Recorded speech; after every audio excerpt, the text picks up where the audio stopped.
1,000 people, and then do a little tweak and send out a different email. Just change one thing, like change the subject line. Send that to another list of 5,000 people. Then you figure out which one gets the better response, and that's the one that you're going to use for your large-scale campaign, where you might, ultimately 100 or 200, 300,000 people, depending on what you got going on, how you're going to do it. But you want to get the most out of those people that you can, and you do that by testing the campaign itself. Getting results. Send them. Yeah, I figured I was going to talk about landing pages later, but I couldn't remember for sure. Send them to a landing page, and the landing page is just where you can share more information with them. You can also have a link for them to go to a product if you want. What I recommend is that you do create another list, right? So you send them there, give them an opportunity to opt in so that they can find out more information about that specific product that you're promoting, whatever it is. And what's best on the landing page, if you can provide some kind of audio or a video or something that will engage them more. I am seeing more and more long-form sales pages. I'm not saying they don't work at all, but they're kind of going out. So if you can make the best thing that, in my opinion, you can do, and this is my experience, the best thing that you can do is make yourself a real simple PowerPoint presentation, get yourself a copy of Camtasia, get a nice microphone, do a simple little 5-10 minute presentation and record it with, doing PowerPoint and using Camtasia to record it. Send them to that landing page. They need to, this is all about the personality, right? And feeling very personal. They need to see and hear you on an intimate level. That is so powerful, folks. I can't tell you how powerful that is. If, your sincerity comes out in your voice, if you, granted, you could bomb it if you have no personality. So you got to be careful with it, right? You don't want to send them to a landing page that says, "Hi, my name is John, and I made $20,000 and last month it was great." You don't want to send them to something like that because they're not going to buy it. But if you send them to a landing page where you say, "Hi there, my name's John, and I want to show you how last month I pulled in $22,000 with a killer technique that absolutely blew my mind when I saw it." Okay, so they see that and they feel the sincerity, right? They hear it in your voice and they see the results on the page. They're much more prone to watch a little 5-10 minute video than they would to read, 15 pages of text. So it takes a little bit of extra effort, to make a nice video, but it's really not that hard. It's really not. I'd rather make a 5 or 10 minute video with the PowerPoint presentation than make a 15-20 page sales letter any day. Okay, and I'm not saying you don't want to have the sales page if you're promoting, maybe you created a product and or you got a private label rights product, whatever, and you want to make a sales page, fine. But what I'm seeing more and more trend, not only on the squeeze page, but on the sales page, right at the top, a link to watch the sales page instead of having to read it themselves. They can actually just see delivered to them. People are lazy, right? It's much more engaging for them to experience that video than to read the sales page. But bottom line here is on the landing page, give them something that gives them the opportunity to say, "Hey, I'm interested in this," and you do that with an opt-in form. Don't forget your customers. People who have purchased from you previously are much more likely to purchase from you in the future. And when I say purchase previously, that might mean 2 minutes ago. So here's an opportunity for you. You want to increase your revenue without hardly any extra effort and zero additional ad spend or any extra kind of monetary effort. Let me tell you the quick and easy way to do that. Whenever somebody does buy something from you, on the thank you page, give them the opportunity to buy something else. Maybe they can upgrade, or maybe there's something related in that niche. It could be an affiliate offer, something of yours, doesn't matter. Give them the opportunity. They're in the mood to buy. They just bought from you. They proved, hey, I trust you. I think what you gave me is going to be a good deal. This is kind of like an OTO, one-time offer, or an upsell. But do it on the thank you page. Hey, it can't hurt anything, right? Don't kill the winners. What does that mean?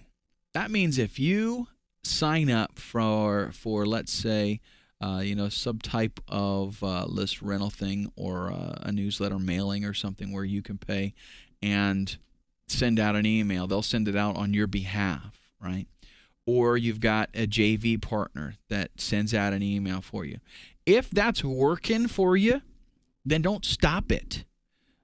Don't let them, send out a list and then you move on to something else when that was successful.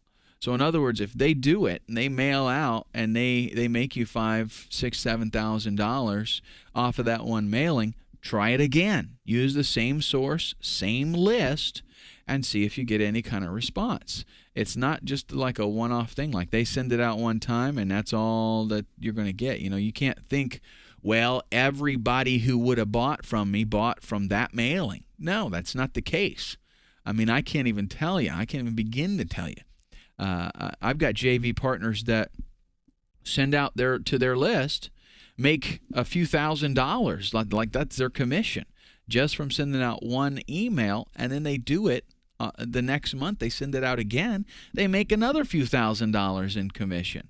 Not to mention that I make a few $1,000s off of the sales. That's the way that it works. If it's working, just like with your own list, I know this, and I hope you know it too. If I have a list of 20,000 people and I send out something, I send out an opportunity or an affiliate link or something, I don't expect that everybody on the list that would purchase that actually does the first time around. I mean, it just doesn't work that way. You send it out, you get a response. If the response is pretty good, then you're going to send out the same thing again later on, because your chances are you're going to get another response. People are not always, ready and in the mood to buy. They're not always looking at that exact opportunity. You might catch them on a bad day. You might catch them when they're in a hurry. You might catch them when they don't have any money at that particular time. Lots of factors come into play. So if you send it out and it does work, definitely send it out again. Same list. What is your address? And here's what we're talking about. A big trend that I'm seeing online is not just the old name and email address thing anymore. It is physical address. Like, where would you receive mail? And this is like a twofold thing.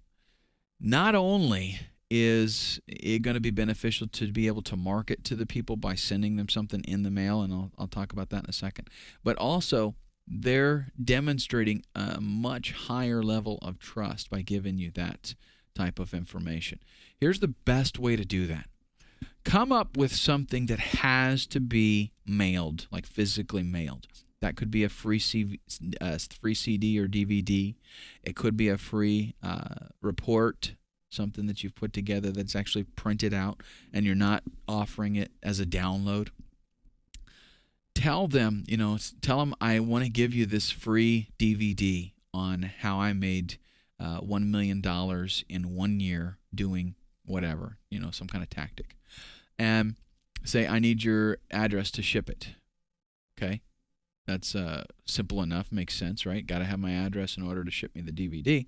Well, now what you can do is you've got their address, you're going to ship it out. It's money well invested because it's going to cost you maybe a couple of bucks to do that, to send that out. And spending that kind of money for a list of people that are willing to give you their physical address is like gold. I mean, definitely worth it. But here's what you get. Now, you send them the free offer. Now, instead of emailing them all the time about opportunities that you've got, how about sending them a postcard? And guess what? Direct mail has always been really big. I mean, it used to be like huge when there was no internet, right? And then as the internet matured, people started using that as a way to generate money and talk to people, definitely. But now, the reason that we're seeing this a lot is because how hard is it to guarantee deliverability of emails? Boy, it can be tough. People, they get so many emails. A lot of times they don't read stuff. And spam filters can just trash your email before they ever even get an opportunity to read it. All kinds of deliverability issues that, in fact, I've done a training specifically on deliverability because it can be tough. Well, I'm finding a lot of marketers more and more incorporating offline marketing strategies, the old school stuff that appeals to these people, and the deliverability is almost guaranteed. It's very rare that they don't actually get it. And it's one thing that happens with offline marketing that does not happen with email is that on occasion, so maybe somebody gets somebody else's mail. Well, big deal. I mean, at least you got it before somebody. There's an opportunity that they could act on it as well. How many times do you see to such and such or current resident, right? Because it might be something that they're interested in as well, right? But with email, that doesn't happen. If it's the wrong address, then nobody gets it. It just bounces around in cyberspace until it just disintegrates. Well, with offline strategies, think about this for a minute. If you get a postcard from me, and it's a nice looking postcard, and it's on this thing that you specifically requested information about, how more likely are you to actually read that and take action on it? Much more, because it's not something that happens every day, right? Here's the kinds of mail that we get. We get general things like catalogs and stuff like that really, it appeals to anybody, so who cares? We get offers for unsolicited things, like people wanting, you go buy a house. Next thing you know, you start getting all kinds of offers for insurance and to refinance. Not interested. You just get it out of the blue. Insurance offers, stuff like that. So you get a lot of this stuff that just everybody gets. What's going to happen if you open your mailbox and there's a postcard in there, and you specifically have subscribed to this diet list because you're overweight and you need to get some help and you're trying to lose weight, and you get this postcard that says, hey, here's how I lost 25 pounds in 60 days, and I can show you how to do it. It's like, hey, I mean, that's exactly what I've been looking for, and it came to my mailbox. It's catered to me. So it's something that's a little bit different, and people are much more responsive to it. Before you ever actually click the send button on your email campaign, check your spam score. This is a little side tip on deliverability. That is one thing that can increase the amount of response that you get, because it increases the amount of successfully delivered emails, and it's real easy to do. If you use Aweber as your autoresponder, a lot of the other autoresponders do this as well, but with Aweber, it gives you a spam score. You create an email, and then when you get it ready and you save it, before it sends out, it shows you, here's your spam score. And if it is too high, it's going to throw up a flag and tell you, hey, you better make a change. And I've been able to do that myself where, anymore nowadays, it's very rare that I'll create a message that even looks like spam. But I have made a message, and in Aweber, after I save it, it'll show your spam score is like 2.1 or whatever like that.